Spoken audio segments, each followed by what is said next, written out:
qui est peut-être aussi compliqué, c'est que j'ai cumulé les peines. Femme, ingénieure, j'ai pas décidé de renoncer à ma vie de famille, manager. Donc j'ai perpétuité là, j'ai tout pris.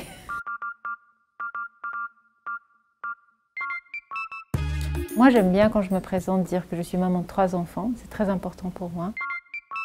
Donc, je m'appelle Assia Garbinato, je suis maman de 3 enfants. Je suis donc vice-directrice.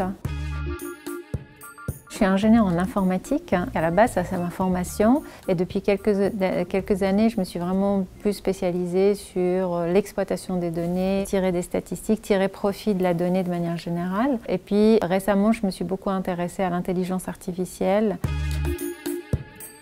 Ce qui a été déterminant chez moi, c'est que j'avais une mère qui était très douée en maths, mais qui n'a pas pu faire des études supérieures. Et c'est vrai qu'aussi loin que je me souvienne, ma mère me disait toujours « Ah mais les maths c'est génial, c'est ludique, on s'amuse quand on fait ça ». Donc moi je suis arrivée à 24 ans après la fin de mon master en Algérie, ici en Suisse.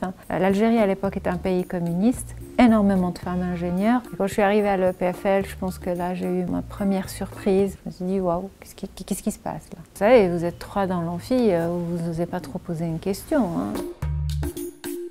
J'ai été très vite confrontée à cette réalité qui s'est confirmée après dans le monde du travail. Il y en a très peu. Et puis quand vous accédez à des postes de management, là, ça se raréfie encore plus.